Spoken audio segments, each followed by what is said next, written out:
Boa noite, esta é a grande entrevista da RTP. Luís Montenegro acredita que o governo pode durar toda a legislatura. Uma tarefa difícil, mas não impossível, reconheceu o Presidente da República. Marcelo Rebelo de Sousa sublinhou que a vitória da AD foi a mais estreita em eleições parlamentares. E isso vai condicionar a estratégia política, tanto do governo como dos partidos da oposição. Neste contexto, o Parlamento volta a ganhar uma centralidade fundamental. À frente da bancada do PSD vai estar Hugo Soares, braço direito de Luís Montenegro no partido. É ele quem vou entrevistar na próxima hora. Hugo Soares, boa noite e bem-vindo à grande entrevista à RTP. Eu vou começar com a frase de Luís Montenegro no seu discurso de posse, quando ele disse: o governo não está aqui de turno, está aqui para governar os 4 anos e meio da legislatura. O senhor acredita que isso é mesmo possível, tendo em conta o quadro tão estreito em que, de facto, este governo se encontra, tanto à direita como à esquerda? Boa noite. Eu queria, antes de mais, agradecer o convite. É um gosto estar aqui hoje. Acredito que é mais do que possível, acho que é provável e é até expectável que a legislatura dure os 4 anos e meio, que é o tempo de duração desta legislatura. Porquê? Creio que é desejável porque a estabilidade política é um bem em si mesmo. E nós vimos de 2 legislaturas interrompidas. Curioso que uma delas era uma legislatura de maioria absoluta. O que significa que nem sempre a composição parlamentar se traduz em estabilidade política.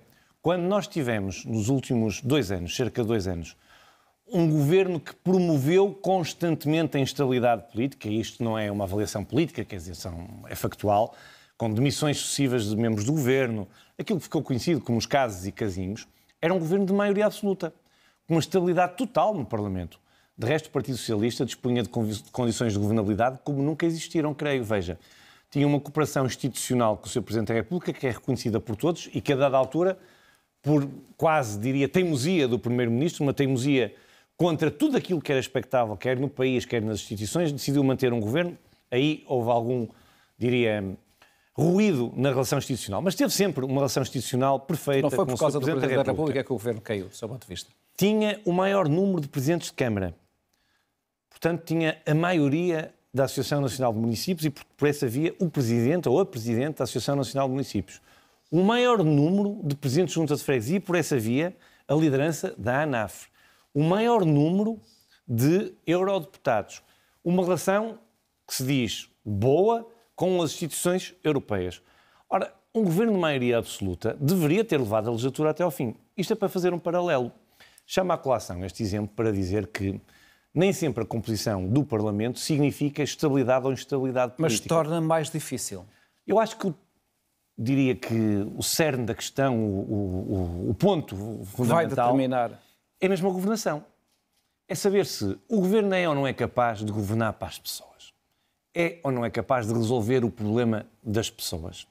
Se o governo for capaz de resolver o problema das pessoas, eu creio que o mais normal é que essa estabilidade política, que é um bem, como eu dizia, em si próprio, possa perdurar, possa existir e que o governo cumpra a legislatura. Portanto, eu acho que é possível e acho, como dizia, que é desejável. Vamos ver, esse é um cenário que só mais à frente vamos poder ver como é que vai acontecer. E quando é que o Governo ou o PSD vão tomar alguma iniciativa para começar a dialogar com os partidos representados no Parlamento? Em particular, o maior partido da oposição, o Partido Socialista. Olha, do ponto de vista parlamentar, nós já começamos a dialogar. Nós dialogamos, embora tenha sido uma questão muito mal explicada, desde logo a propósito da eleição do Sr. Presidente da Assembleia da República. Mas não querendo recuperar esse tema, quer dizer, não querendo, porque não é a questão que aqui me coloca, eu creio que ontem, no discurso de posse do Sr. Primeiro-Ministro, e hoje mesmo, em resultado do primeiro Conselho de Ministros, o sinal que foi dado é um sinal de grande humildade democrática e de grande abertura ao diálogo. Veja que o Sr. Primeiro-Ministro ontem, no discurso de posse, termina o seu discurso elencando uma das principais prioridades da ação governativa, o combate à corrupção. E disse o Sr. Primeiro-Ministro o seguinte: nós, no nosso programa eleitoral, temos um conjunto de medidas de combate à corrupção. A corrupção mina a confiança das pessoas nas instituições, mina a confiança das pessoas nos políticos, faz crescer as franjas eleitorais, designadamente os partidos mais extremistas, e, portanto, é uma ação, um ponto fundamental da ação governativa, elenco aqui com prioridade. Foi isto que ontem disse o Sr. Primeiro-Ministro. Mas disse mais. Se nós, no nosso programa de governo, temos um conjunto de iniciativas nesta matéria, nós não julgamos ter um monopólio das melhores ideias no combate à corrupção. E o que é que disse o Sr. Primeiro-Ministro? Anunciou ontem, e hoje concretizou no Conselho de Ministros, que a Sra. Ministra da Justiça iniciaria desde já um diálogo construtivo com todos os partidos com assento parlamentar para acolher as propostas numa área como esta, que é fundamental, eu diria, para recuperarmos o prestígio das instituições e a confiança dos cidadãos nas políticas, nos políticos, nos partidos políticos e até, se quiser, na força que a democracia deve ter. A Sra. Ministra da Justiça inicia este diálogo para colher de todos os partidos as suas propostas, para que possa o Governo recolher todas as propostas e depois legislar com a Assembleia da República. Ora, deixa-me só dizer, Vítor, para terminar, este é um grande sinal de abertura e de diálogo, numa matéria muito concreta, e foi assim que deu o pontapé de saída na governação. Ora, eu acho que este é um grande sinal daquilo que é a vontade do Governo de dialogar com todos. É uma questão setorial, não vou discutir a relevância do tema, mas não faria sentido que o próprio Primeiro-Ministro tivesse uma iniciativa, ou o líder parlamentar, ou o futuro líder parlamentar, Hugo Soares, porque vai ser eleito na próxima semana, tomar a iniciativa de falar com o líder do maior partido da oposição. Hoje, esta tarde, Pedro Nuno Santos fez uma declaração aos jornalistas e foi questionado se já tinha havido ou não algum contacto e ele disse que ainda não. Não faria sentido, tendo em conta a exiguidade do apoio parlamentar do atual governo, fazer esse contacto com os líderes dos partidos da oposição para manifestar essa disponibilidade para o diálogo? O Vítor não me leva a mal. Quando é que o Governo tomou posse? Ontem. Ontem. Nós estamos no dia 1 da governação. E a primeira medida que o Primeiro-Ministro anuncia, em concreto, depois do primeiro Conselho de Ministros, entre outras coisas, mas como prioridade que anunciou ontem na tomada de posse, foi o diálogo da Ministra da Justiça com todos os partidos, com vista a uma questão concreta, como disse, que é o combate à corrupção. Hoje mesmo, o Ministro dos Assuntos Parlamentares, na primeira conferência de líderes no Parlamento, anunciou a todos os senhores líderes parlamentares, naquela reunião, que iria iniciar uma ronda de contactos bilaterais com todos os partidos representados na Assembleia da República para iniciar e construir um diálogo construtivo. Eu próprio, assim que tomar posse, tenho, evidentemente, o dever de procurar o consenso com as demais bancadas parlamentares para poder aprovar a legislação que o meu grupo parlamentar ou que o Governo envie para a Assembleia da República. Isto é a dialética democrática. É a dialética parlamentar. O Governo e o Partido política. Social Democrata assumiram que a necessidade de diálogo é uma prioridade e é essencial para conseguir governar, na verdade. Eu não tenho dúvida sobre isso, mas deixe-me dizer-lhe, Vítor, mesmo um governo de maioria absoluta devia adotar esta postura. Nós somos um governo de maioria relativa, como já houve muitos na história da democracia portuguesa. Mas este é da maioria mais relativa que existiu, uma vez que a votação... Mas é igual. Em relação ao segundo partido é quase idêntica e o número de deputados entre o PSD e o PS é o mesmo. Não é? Mas houve um que ganhou e outro que perdeu. Vamos começar por aí, então. A expressão política do resultado eleitoral é uma mudança. Sejamos claros, o povo decidiu, até porque há uma esmagadora maioria, e é de facto uma esmagadora maioria à direita, bem sei, com o Partido Chega, mas há uma maioria do povo que decidiu virar aquilo que era a composição do Parlamento português e decidiu que a Aliança Democrática, que concorreu em coligação, deveria governar porque ganhou a eleição. Mas a dialética democrática, mesmo num governo que não fosse este de maioria relativa, é uma obrigatoriedade, precisamente porque nós não temos um monopólio das melhores ideias. Mas é preciso que fique claro também que quem governa é o governo. E é o programa de governo que a maioria dos cidadãos escolheu. Não é o Parlamento que governa. É preciso também deixar esta ideia bem vincada desde o início. Quem governa é o governo. É assim no nosso regime. E é assim que está bem. Mas é o Parlamento que aprova ou chumba as leis, não é? Aquelas que necessitam do Parlamento. Aquelas que são... São muitas, são a generalidade. Mas, Vítor, vamos lá ver. Ação governativa. Eu dava-lhe o exemplo de que já houve governos de maioria relativa que governaram até ao final da legislatura. E a composição parlamentar, por mais ou menos votos de diferença, é a mesma, porque depois o que conta, como sabe, são os votos em bloco dos partidos políticos. Portanto, ter mais 2 ou mais 3 deputados numa maioria relativa é indiferente se não houver uma maioria absoluta. Isto para dizer que o PSD, quando teve na oposição com governos de maioria relativa, designadamente nos governos do engenheiro António Guterres, o PSD foi de uma responsabilidade total.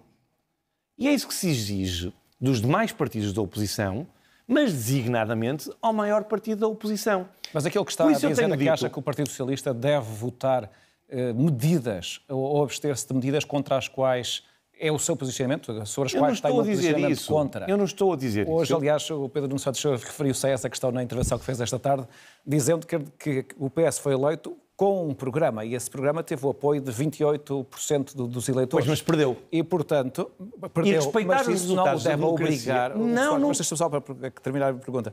Mas isso também não o deve obrigar a votar contra decisões em relação às quais é contra, tem um posicionamento contra. Isso também o seu eleitorado também não lhe perdoava, também não fazia sentido.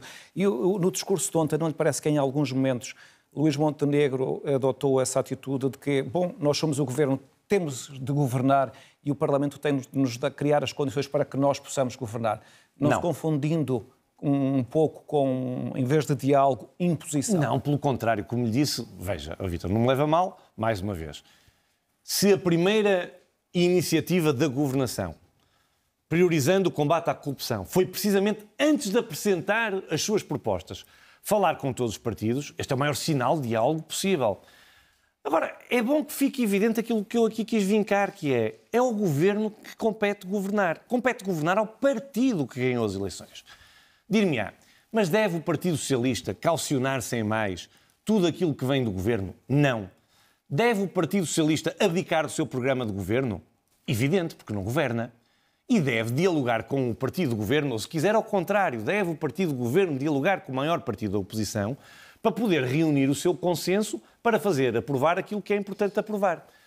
Só que o problema, Vítor, é que nós temos perdido demasiado tempo a falar disto. E disto é aritmética parlamentar. E nós devíamos estar a perder tempo todos a falar do problema das pessoas. Porque eu creio que é nesse ponto que se vai colocar a discussão. Sim, mas o Partido Socialista... Soares, mas deixa-me só interromper para dizer o seguinte. Em relação...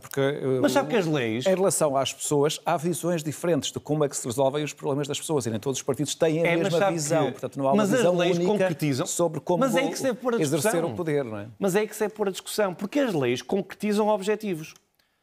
Baixar o IRS jovem. Nós, no nosso programa eleitoral, temos uma proposta que queremos consagrar no programa do Governo de um teto máximo de 15% de IRS para todos os jovens até aos 35 anos. Para quê? Para libertar rendimento para os mais jovens, para evitar um dos maiores flagelos, ontem também enunciado como uma das prioridades da governação, que é a fuga de talento dos nossos jovens para o estrangeiro. A questão que se coloca é, são os demais partidos contra esta medida? Baixar os impostos da classe média. São os demais partidos contra esta medida?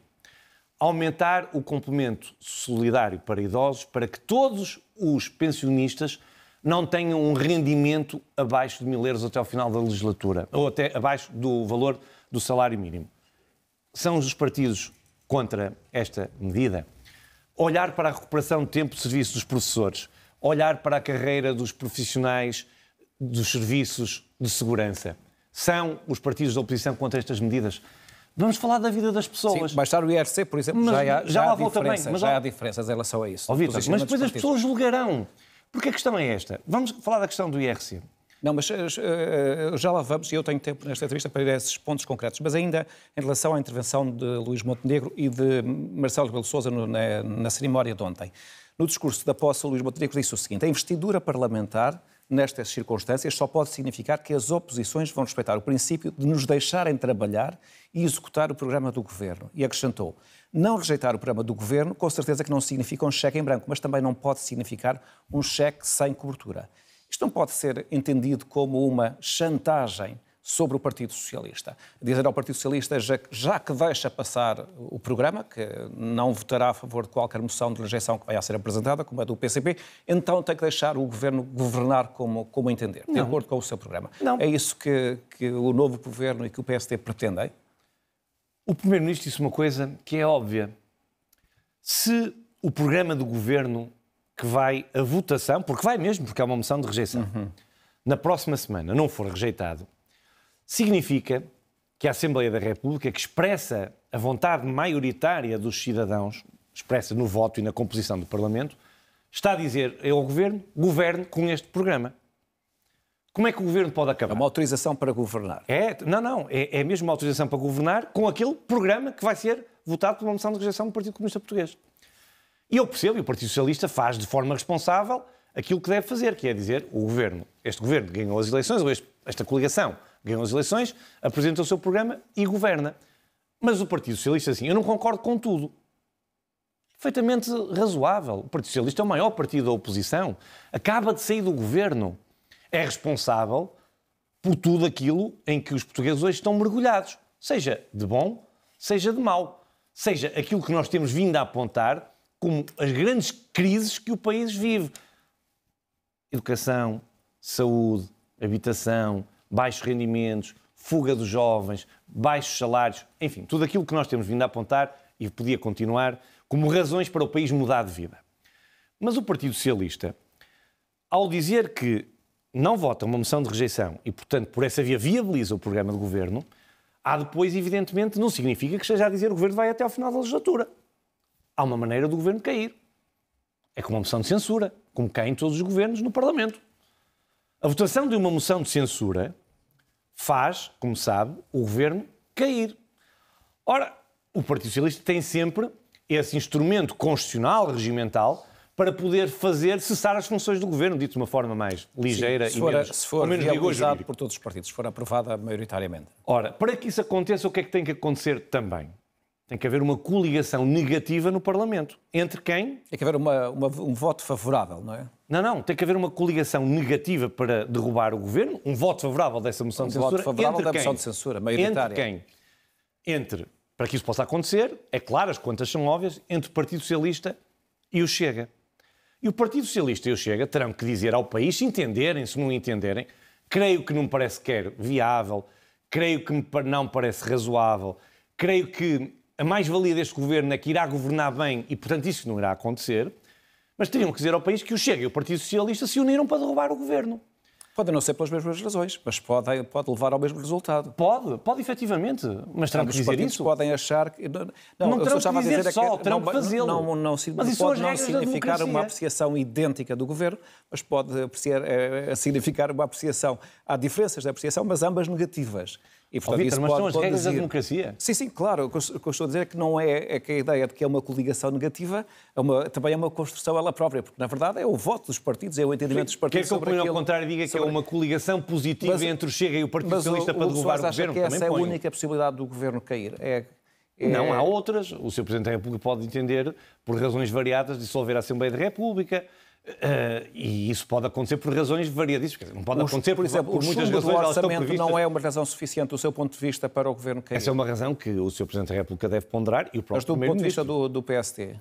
Ouça, Vítor, o chumbo de um orçamento pode não provocar, como pode provocar a substituição do governo, a dissolução da Assembleia da República. Tudo depende do entendimento, do Primeiro-Ministro, ou se quiser em simultâneo, não estou sequer a priorizar, como é evidente, do Sr. Presidente da República. Mas neste caso concreto, por exemplo, é quando no próximo orçamento do Estado tem vindo a ser muito discutido. Deixe-me dizer-lhe, Vítor, a minha convicção é que isso não vai acontecer. A minha convicção é que o orçamento está... O Soares, vou deixá-lo falar, mas se nós escutarmos, de um lado, Pedro Nuno Santos a dizer que aprovar o orçamento da AD será uma coisa muito improvável. Não disse que era impossível, pai, não? Não disse que era impossível. Muito bem. Disse que tem dito que é muito difícil ou improvável. Do lado do Chega, também sempre uma lógica de distanciamento, embora sempre também com algumas aberturas. É mais difícil ler o Chega, na verdade. Portanto, torna-se algo difícil perceber o que é que, se de facto o orçamento apresentado por este governo pode vir a ser aprovado, não é? Pois, mas nós estamos aqui numa lógica de traçar cenários e, portanto, eu não sou comentador político. Sim, tem razão, mas a minha questão fundamental era saber se, de facto, para si, o chumbo do orçamento não significa necessariamente a queda do governo. Já lhe pus as condições que podem acontecer, as circunstâncias. Mais uma vez eu lhe digo, eu não sou comentador político, as condições devem ser avaliadas no momento.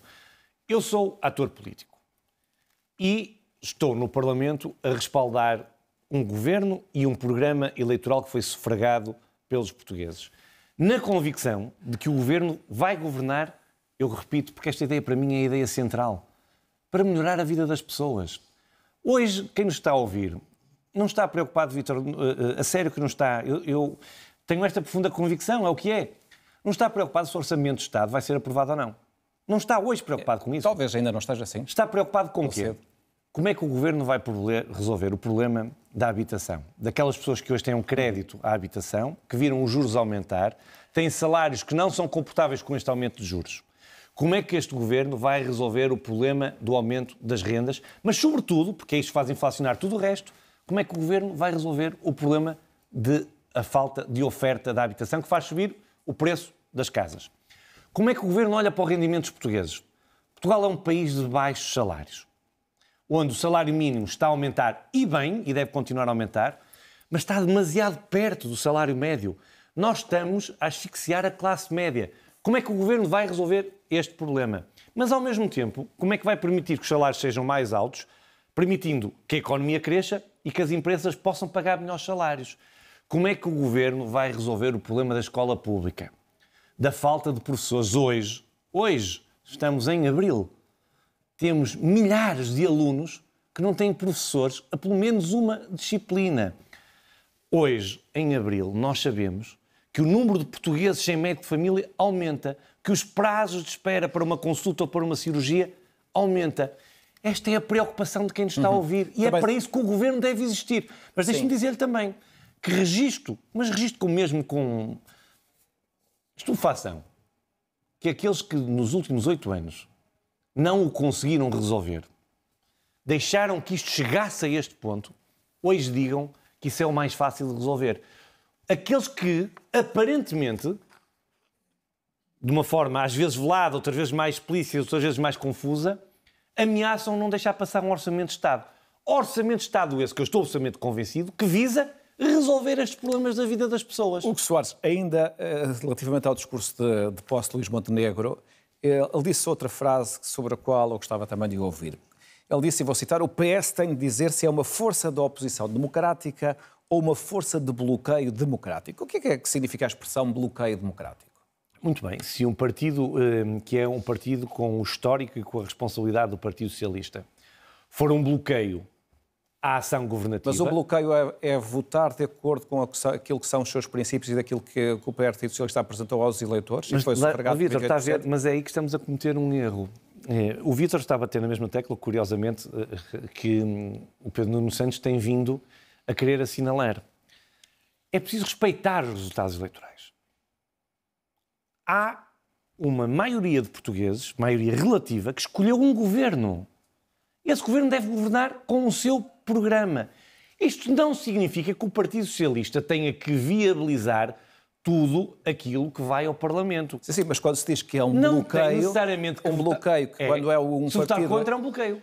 É um partido a usar o seu direito, a fazer aquilo para o qual provavelmente foi eleito, que é votar contra determinadas decisões. Acha que... Hoje, por exemplo, o Pedro Nuno Santos falou na questão de diferenças que tem em relação ao governo. O Estado Social, a questão dos impostos, do IRC... Mas em questões do Estado Social... Vamos ao Estado Social. Para as quais o PS... Isto é, há um conjunto de questões sobre as quais há posicionamentos diferentes. Quais? Chamar posicionamentos diferentes, chamar bloqueio a posicionamentos diferentes e a assunção disso no Parlamento, acha que é uma forma de ir ao encontro desse diálogo que é necessário, que aliás foi sublinhado pelo próprio Presidente da República, que sublinhou e que alertou que de facto esta é uma maioria muito pequena e, portanto, muito escassa, a diferença do primeiro e o segundo partido é muito escassa e isso constrange também a ação governativa? É ser claro. É dizer quais são as condições que há para governar. É isso que espera do Partido Socialista, que diga... Claro que não, espera do Partido Socialista responsabilidade. Veja, se ler, como leu certamente e ouviu, as primeiras largas páginas do discurso de posse do seu Primeiro-Ministro, elas referem humildade, diálogo, capacidade de construir pontes várias vezes. Portanto, mas acha que não houve ali uma certa arrogância, não é? Sim, com certeza. Isso não significa que não deva também o seu Primeiro-Ministro, ser claro, quanto às condições de governabilidade. Elas são evidentes. Este governo só pode governar naquilo que compete à legislação que é matéria da Assembleia da República, se tiver a adesão, pelo menos, não obstaculizando, não sendo força de bloqueio, de outros grupos parlamentares. Isso é óbvio para toda a gente. E agora, cada um deve ser chamado à responsabilidade nas matérias concretas, porque são as matérias concretas que mudam a vida das pessoas e depois os portugueses julgarão quem está a favor disto, quem está contra. Quem quer uma matéria resolvida ou quem acha que deve ser resolvida de outra maneira. Mas sabe quando é que os portugueses fizeram um julgamento quanto à forma como os problemas devem ser resolvidos? Nas eleições.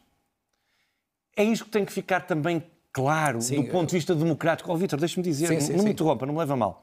Os portugueses escolheram um modelo de resolver os problemas deles. O Vítor dir-me-á, bem, mas é entendimento dos outros partidos que há outras formas de resolver os problemas. É verdade, há esse entendimento. Mas quem é que ganhou as eleições? Fosse por um voto, quem é que ganhou as eleições? Foi a Aliança Democrática. Qual é o programa de governo que vai sair da próxima semana viabilizado pelo Parlamento? É o do atual governo. Qual é o programa de governo que deve ser executado? É o do governo. É evidente que nas matérias onde haja diferenças mais profundas deve haver cedências, diálogo, capacidade de construir pontes. Mas isso é a dialética da democracia, é por isso que nós aqui estamos. E eu quero aqui assegurar, com todo o compromisso, que na qualidade, se os meus colegas me vierem a confiar... De líder parlamentar. Esse lugar de líder parlamentar, é isso que eu vou procurar todos os dias. Não deixando de fazer o combate político e de denunciando, sempre que entendermos que devemos denunciar, aquilo que o discurso posse do Primeiro-Ministro chamou forças de bloqueio ou aquilo que está no país mal, que nós queremos melhorar e que não nos deixam.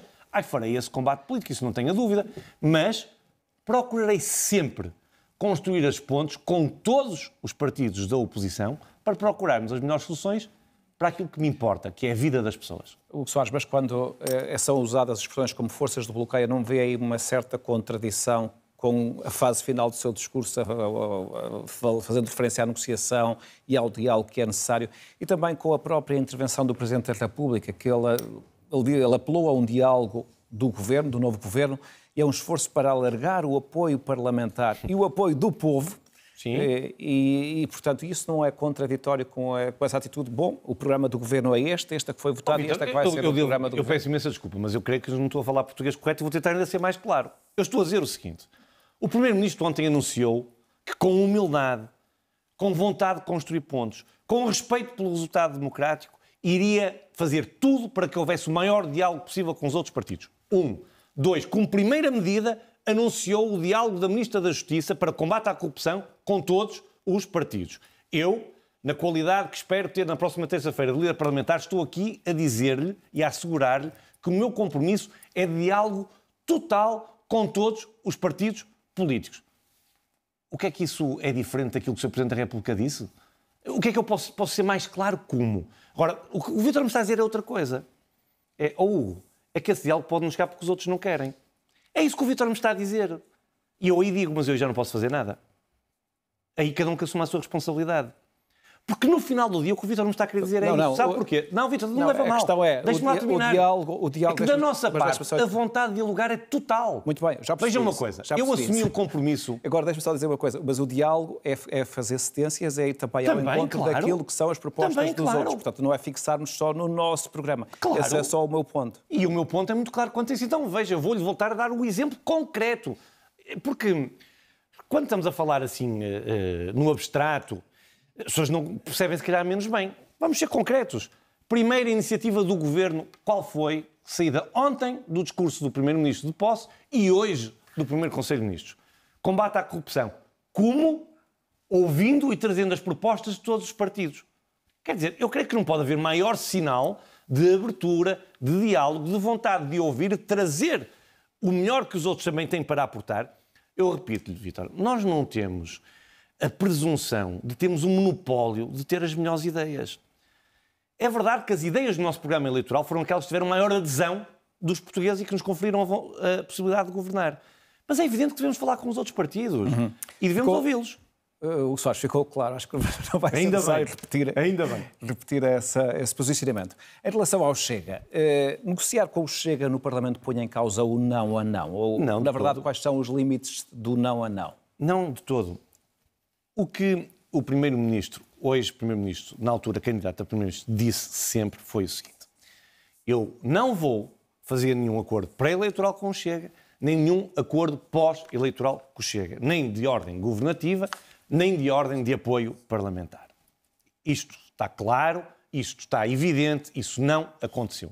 Foi, de resto, cristalino sempre desde o primeiro momento. Esse é o significado do não a não. Cristalino. Quer dizer, não há outro significado. Não é não. O português é só um, não há dois. E, portanto, nós fomos muito claros quanto a essa matéria. Outra coisa, é evidente, é a capacidade de diálogo que o Vítor apelou, que o Sr. Presidente da República apelou, apelou, que os portugueses querem no Parlamento com todos os partidos. O monopólio das melhores ideias não é nosso, eu repito. E por isso eu vou dialogar no Parlamento com todos os partidos. Eu vou-lhe dar o exemplo da eleição do Sr. Presidente da Assembleia da República. Esse caso não deixou marcas, eu, por exemplo, na relação com o Chega, numa dificuldade, não acrescentou dificuldade ao diálogo com o Chega? Eu diria que, mais do que deixar marcas, porque a capacidade de superar marcas que são políticas para o bem, para resolver o problema das pessoas, eu não ultrapasso isso facilmente. Agora, os traços dos comportamentos ficam com quem os adotam. Vamos ser muito claros, cada um assume as suas responsabilidades mais uma vez. Confiança ao diálogo com o Chega, por exemplo? Eu diria o seguinte, cada um assume as suas responsabilidades. Não é por isso que nós no Parlamento e o Governo no Governo não procurará o apoio de todos para ter as melhores soluções para a vida das pessoas. E o todos é mesmo com o Chega todos, também? Todos, é com todos aqueles que estão no Parlamento, mas também com os parceiros sociais. Vamos aqui trazer uma matéria que é importante. A concertação social, a sociedade civil deve cada vez mais aportar à governação, deve cada vez mais ser ouvida, os governos e o Parlamento já agora, porque a abertura do Parlamento à sociedade civil deve ser cada vez maior, devem mesmo procurar também junto dos parceiros sociais, na concertação social, no tecido empresarial, nos sindicatos, procurar contributos, quer para estabilizar políticas, quer para a melhoria das políticas. E eu creio os partidos que essa têm o exclusivo das ideias, não é? Tal e qual. Nem o monopólio das ideias. Tal e qual. Ontem, à saída da cerimónia da posse, o líder do Chega, André Ventura, disse que o PSD escolheu o seu caminho e escolheu o PS como interlocutor. E é com o PS que o PSD e o Governo terá de se entender. Isto significa, ele entendeu estas palavras como, na verdade, uma desistência de André Ventura do diálogo ou não? Eu vou ter a responsabilidade no Parlamento de procurar esses consensos que são necessários. E, portanto, eu não queria, sinceramente, fazer comentário político que possa condicionar. Agora, é evidente que não deixo de anotar. E não deixo de anotar o quê? Eu já ouvi o Dr. André Ventura sobre essa matéria dizer tudo e o seu contrário. Sobre o diálogo com o Governo? Tudo e o seu contrário. Eu já ouvi dizer e escrever que se um dia me verem mendigar um lugar no Governo, ponham-me não sei onde... Internem-me. Foi essa a expressão? Foi essa a expressão. Internem-me, como sabe, logo a seguir às eleições, queria muito ir para o Governo em um acordo com o PSD. Agora diz isso quando amanhã ele sabe, eu tenho a certeza que ele sabe, que a responsabilidade perante o país vai exigir muitas vezes, quando concordarem, e tenho a certeza que vão concordar muitas vezes, com aquilo que o grupo parlamentar do PSD propor, aprovar connosco e com o Partido Socialista. Sinceramente, Vítor, o país não está bem. A vida das pessoas não está bem. As pessoas vivem com dificuldades, grande parte das pessoas... Mas estas perguntas têm a ver com a dificuldade do Governo poder concretizar o seu programa e o seu plano. Lá, sempre que eu quero falar da vida das pessoas, o Vítor quer-me falar dos problemas do Parlamento. Não é mas isso. sabe que o que me preocupa é mesmo a vida lá fora. Deixa-me só explicar, deixa-me só explicar isto aqui. Aquilo que eu estou a dizer é que para resolver a vida das pessoas é preciso chegar a entendimentos. Não basta o Governo dizer que quer resolver a vida das pessoas. Não tendo maioria no Parlamento vai ser necessário muitas vezes esse diálogo e, portanto, não é uma coisa de segundo plano. Não, os portugueses não é não algo entenderão. Que não tenha interesse ou importância. Os portugueses não entenderão que um país onde praticamente metade da população sem apoios sociais vive abaixo do limiar da pobreza. Um país em que se paga impostos altíssimos, uma espécie de esbulho fiscal nas famílias e nas empresas, e que depois não tem do Estado a retribuição nos serviços públicos essenciais, seja habitação, seja saúde, seja educação, seja segurança. Um país que paga mal aos seus funcionários da administração pública. Um país que está neste contexto não aceita que o problema da vida dessas pessoas não se concretize por causa dos jogos político-partidários. Sejamos responsáveis todos. E é esta responsabilidade que eu aqui quero assumir em nome do grupo parlamentar do PSD. Mas estava a falar do Chega, acha que estes últimos acontecimentos, ou os acontecimentos da semana passada, retiraram credibilidade, de facto, à palavra de André Ventura? Eu já lhe respondi a isso. Eu estou preocupado em ter os votos do Chega e do Partido Socialista para resolver a vida das pessoas. Vítor, pergunte-me como é que eu quero resolver o problema do rendimento das pessoas. é um plural, evidentemente, sim. mas como é que o Governo quer, ou é um singular majestático no caso, como é que o Governo quer resolver o problema das pessoas? Como é que nós olhamos para o setor da habitação, para a fiscalidade, para a educação, para a saúde? E as pessoas perceberão o que nós queremos fazer. E depois, depois de termos as propostas e as ideias, então vamos colher esse apoio no Parlamento. Perante questões concretas.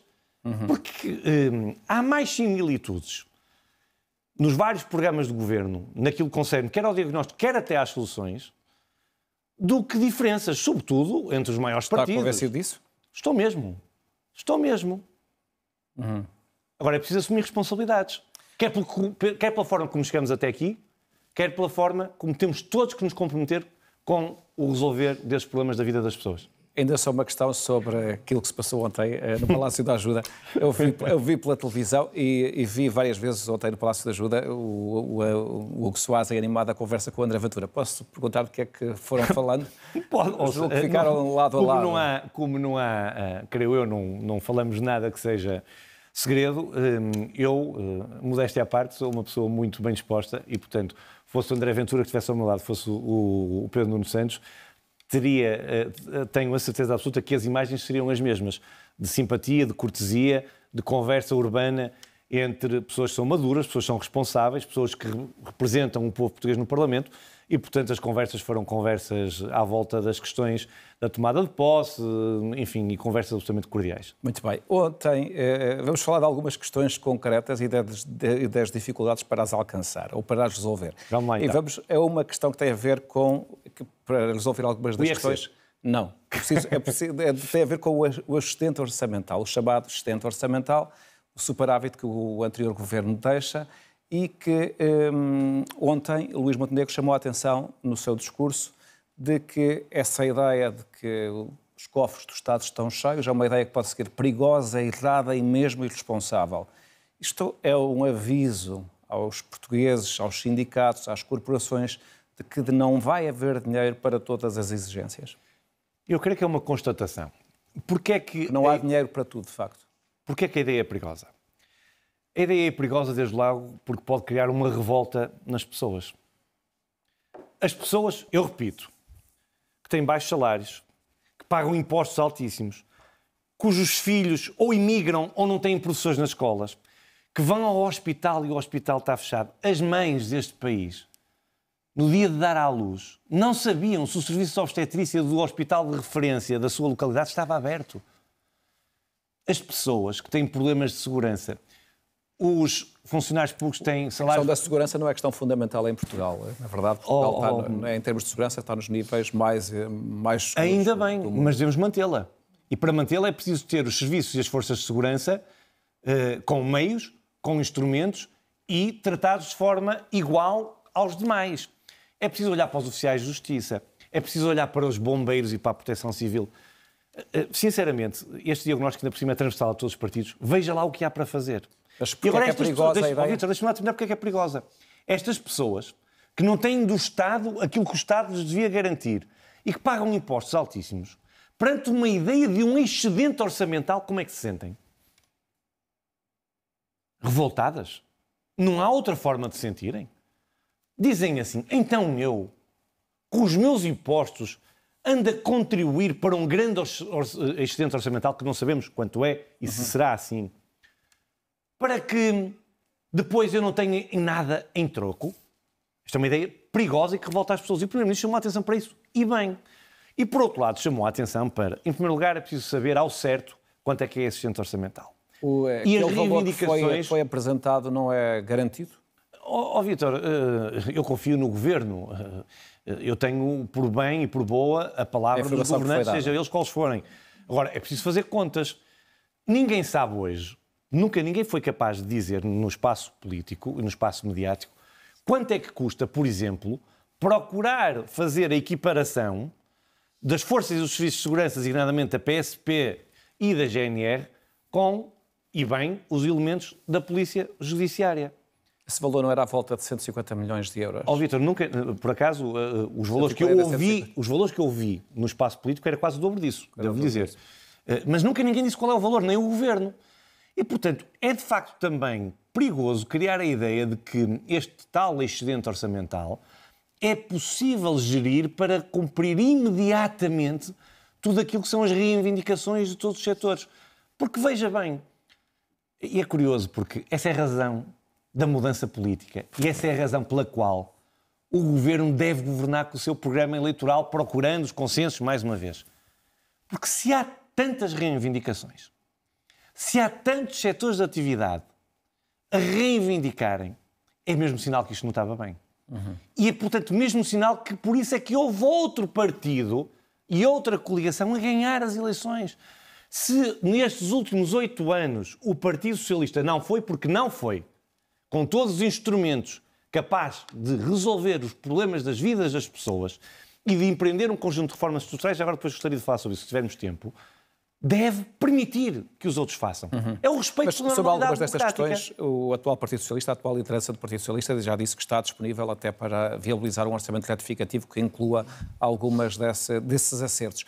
Mas isto significa a ideia de que os cofres não estão cheios ou de que o excedente não é dinheiro para tudo. Significa que há algumas promessas que foram feitas em campanha pelo PSD podem não vir a ser concretizadas? Deixe-me dizer-lhe. Estou a falar, por exemplo, da questão dos professores, da questão das forças de segurança. Deixe-me dizer-lhe, não. Da redução de impostos. Há uma coisa, eu não sou membro do Governo e sobre as questões da governação, da questão dos falar pensionistas, mas há uma coisa que eu lhe garanto.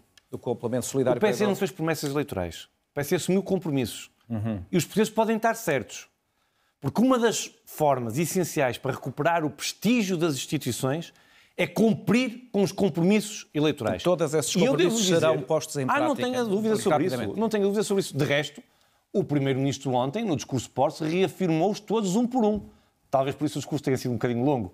Mas reafirmou todos um por um. Porque esses compromissos são para assumir e são para a governação tratar. As contas públicas não irão ser um óbice ou uma desculpa para não concretizar os compromissos que foram feitos. O Primeiro-Ministro, enquanto candidato, foi muito claro.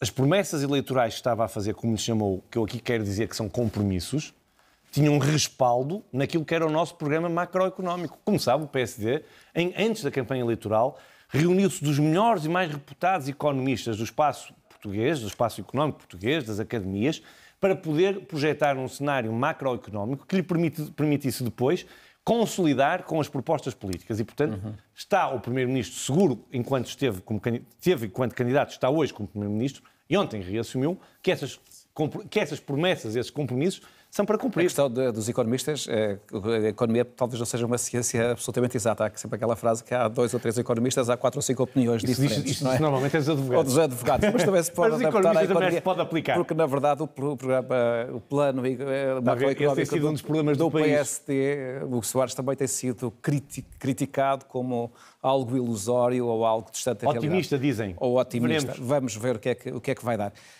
Relativamente à baixa dos impostos, o Governo vai manter a promessa da baixa dos impostos, tanto do IRS como do IRC?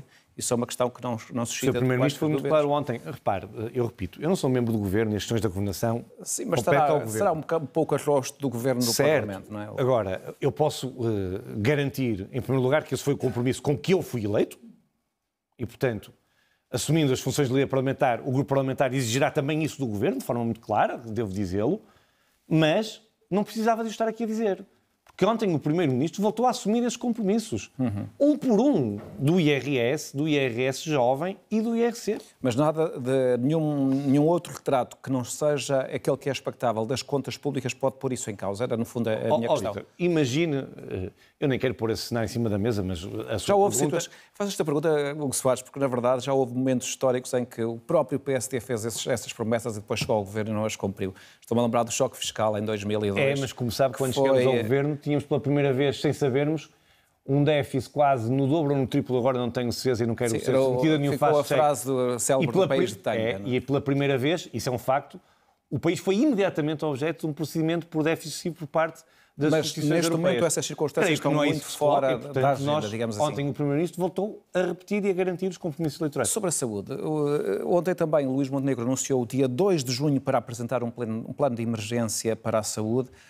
E eu interroguei-me se, tendo em conta a complexidade do setor da saúde, as dificuldades que existem, a falta de médicos, se não podemos chegar a 2 de junho e ter aqui um plano escasso ou um plano que, na verdade, não vai resolver aquilo que é esperado ou que está a ser prometido aos eleitores, porque é muito pouco tempo para encontrar aqui soluções mágicas para uma situação tão complicada como é a da saúde. É curioso, porque eu, quando ouvi aquilo, pensei, nós no dia 2 de junho vamos ter um grande programa para resolver os problemas da vida das pessoas no que diz respeito ao acesso à saúde. São visões diferentes a minha e a sua. O Vítor achou Sou mais cético, provavelmente. E eu não. Eu vou explicar porquê. Porque quando o Sr. Primeiro-Ministro assume o dia 2 de junho como o dia em que quer ter apresentado ao país um programa de emergência para resolver os principais problemas do setor da saúde, significa que ele está mesmo consciente das promessas eleitorais que fez. Porque uma das promessas eleitorais da Aliança Democrática era, em 60 dias, ter um programa de emergência para acudir aos problemas do Serviço Nacional de Saúde. Eu diria mesmo para salvar o Serviço Nacional de Saúde. Porquê?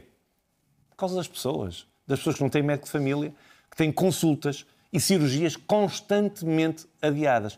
Ora, alguém que faz este compromisso em campanha eleitoral e que ontem o reassume, é alguém que sabe o que está a fazer, porque senão não o fazia. Mas no dia 2, o Vítor, não sei que dia calha o dia 2, mas nessa semana, 2 de junho, convida-me para voltar aqui e os dois teremos a oportunidade de comentar esse programa. Sabe porquê? Porque é evidente que isto significa que este é um trabalho que está em curso. Sim, eu compreendo isso, mas compreende algum ceticismo em relação a uma conversa dessa natureza, compreendo. Tendo em conta que não se formam médicos em 2 meses, nem se formam enfermeiros em 2 meses, nem se encontram vagas, mas sabe qual mesmo é uma das no soluções? privado em 2 meses. Sabe qual é uma das soluções que nós temos para isso? Porque agora, por exemplo, porque se quiser marcar uma consulta da especialidade no privado, demora meses, não é para amanhã nem para o dia seguinte. Porque estão os dois setores completamente entupidos, mas por isso... Justamente, e para isso a minha questão... Eu recordo-me perfeitamente de ouvir o representante da União das Misericórdias Portuguesas dizer as misericórdias em Portugal têm hoje, não é amanhã nem ontem, hoje, capacidade instalada para dar um médico de família a todos os portugueses que não têm médico de família.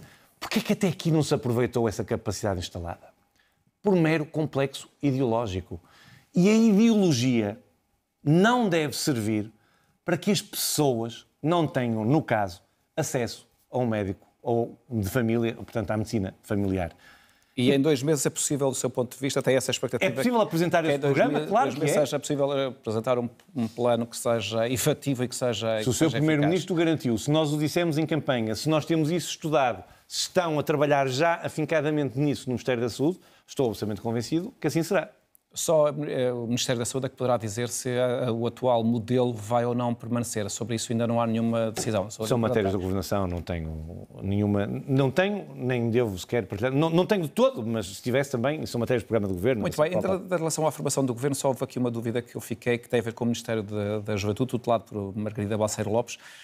Tendo em conta que, na verdade, os principais problemas dos jovens estão nos baixos salários, como há pouco fez referência, que leva muitos a sair do país, na dificuldade de acesso à habitação, na carga fiscal, em trabalhos compatíveis com a própria formação que têm. É verdade. Ora, tudo isto está espalhado numa série de ministérios que tentarão encontrar soluções para isso.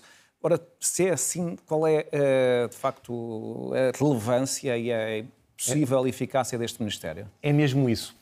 Sabendo nós que uma das principais prioridades deste Governo, elencada no discurso de posse do Primeiro-Ministro, anunciada na campanha eleitoral e concretizada com um Ministério da Juventude, sabendo nós que essa é uma das principais preocupações do Governo, e vamos ser claros, é um dos grandes problemas do país, nós estamos mesmo a perder os nossos melhores. Pais e avós estão a ver partir os seus filhos e os seus netos para porem todo o nosso investimento, todo o nosso cuidado até, porque quando tratamos dos filhos e dos netos, é o nosso cuidado que está em causa, ao serviço dos países da Europa Central, da Europa do Norte ou outros. Nós temos de fazer tudo para reter essa gente, esses jovens. E o Vítor diz, mas então isso são problemas de salários, são problemas de impostos, são problemas de acesso à saúde, de acesso às creches, e isso está espalhado pelos ministérios. Pois, Vítor, mas pela primeira vez vamos ter sentado no Conselho de Ministros uma ministra que deve exercer a sua função como ministra de pressão, de exigência, de defesa no Conselho de Ministros, onde essas políticas são zizadas, na defesa dos interesses dos jovens de Portugal. Uma espécie de porta-voz mesmo também. Dos jovens, é isso? Será mesmo uma espécie de porta-voz reivindicativa que obrigará, se calhar a palavra é forte, mas eu espero que seja mesmo assim, devo-lhe dizer. E conheço bem a senhora Ministra da Juventude, tem um perfil portanto, o que ela vai fazer político muito forte. É pedir aos outros para fazerem. Não. Eu espero mesmo que ela, com o impulso do seu Primeiro-Ministro, obrigue os outros seus ministros a terem sempre como prioridade a juventude portuguesa. Está a ver? É a primeira vez que isto acontece. E este é um grande sinal político. Ter uma ministra no Conselho de Ministros que cada vez que se giza uma política ou se decide uma política possa dizer não ou sim, ou chamar a atenção, porque é possível melhorar aqui ou acolá, a pensar nos jovens portugueses, é um grande sinal político e é mais um sinal de inovação e de um governo de modernidade. Estamos a poucas semanas das eleições europeias, acabámos de sair umas e já vamos entrar noutras. Nem me falo. O PSD conta com o desempenho do governo para garantir um bom resultado?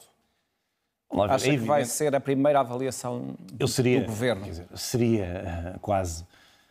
ninguém acreditaria em mim se eu dissesse que se o governo governar bem, tanto melhor é o resultado do PSD nas eleições europeias. Isso é evidente. Quanto quão mais credível for o plano para a saúde, melhor resultado poderá ter. Também. Agora, também é evidente, vamos ser muito claros, o Vítor começou a sua questão, enunciando-a, dizendo que faltam 9 semanas. 9 semanas. Pouco tempo. 9 semanas é um pouquíssimo tempo para avaliar o efeito das políticas no dia-a-dia e na vida das pessoas. Agora, quero ser também muito claro, e aqui, na qualidade de secretário-geral do PSD, nós partimos para as eleições europeias sabendo bem e conscientes da dificuldade que umas eleições europeias, neste contexto, acarreta também para o PSD, mas com o desejo de ganhar as eleições. Eu não sei que o Chega possa ganhar estas eleições. Em vários países europeus, os partidos radicais estão à frente nas sondagens. Por uma razão. As eleições europeias são eleições mais dadas ao voto de protesto, as eleições europeias são menos dadas ao chamado voto útil, mas eu quero também ser muito franco. Eu estou absolutamente convencido que o PSD vai apresentar uma lista de candidatos. Quando é que vai ser credível, uma lista de candidatos credível, representativa daquilo que é a sociedade portuguesa e que quer, na Europa, defender também os interesses de Portugal. Veja, este governo deu um sinal muito claro daquilo que para nós é a importância das instituições europeias e daquilo que hoje as instituições europeias influenciam nas políticas nacionais. Temos 4 pessoas no governo que eram eurodeputadas. E não é por acaso.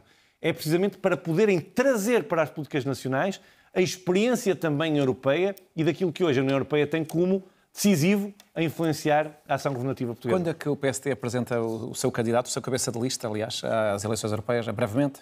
Não faço ideia. O senhor presidente do PSD está hoje muito mais focado em governar do que com essa preocupação. E a seu tempo, porque ainda vai mais do que a tempo, apresentará a lista e o cabeça de lista às eleições europeias. Hugo Soares, custou-lhe ficar de fora do governo?